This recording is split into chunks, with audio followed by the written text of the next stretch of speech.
श्री स्वामी समर्थ सगळ्यांना. तर आता ह्या बघा तुम्हाला कैऱ्या दिसत आहे. तर ह्या कैऱ्याचं आपल्याला करायचं आहे आता गुळ आंबा.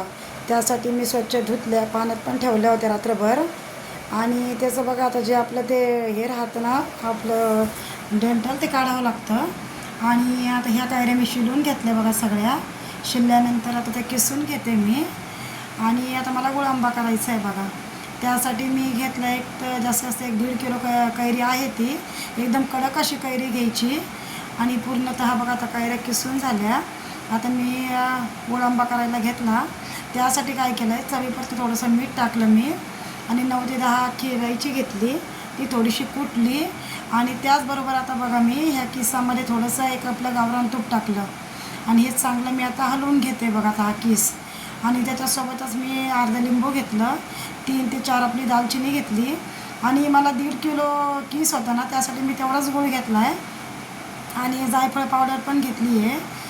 आता हे बघा आता पूर्ण गूळ आपला त्याच्यामध्ये असा मस्त पाक झाला. आता दालचिनी टाकते मी त्यामध्ये. आता ही आपली इलायची पावडर सालीसाई टाकायची, छान लागते. जायफळ पावडर पण टाकली मी त्याचबरोबर. आणि छान लागते बघा. आता मीठही त्यासाठी टाकलं मी, थोडी चव येते त्यामुळं. आणि आता हे बघा आता हे मस्त असं आपलं शिजून झालं आहे.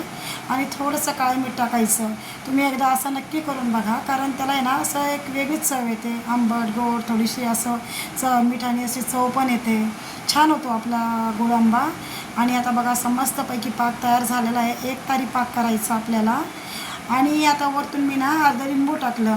आता हे लिंबूचा रस कशासाठी टाकला, जेणेकरून पाक जो आपला आहे तो कडक होत नाही आणि असा स्मूथ राहतो आपला गुळ आंबा. असं जसा केला आहे ना तसाच राहतो बघा. आणि आता याचा सुंदर गुळ आंबा झाला आहे आपला. आणि पूर्ण मी त्याला असं थंड करून घेतलं. थंड केल्यानंतर मी आता बरणीमध्ये भरून ठेवते. आता हे बघा असा सुंदर गुळ आंबा झालेला आहे. आवडला असेल तर नक्की करून बघा आणि सबस्क्राईब करा व्हिडिओ.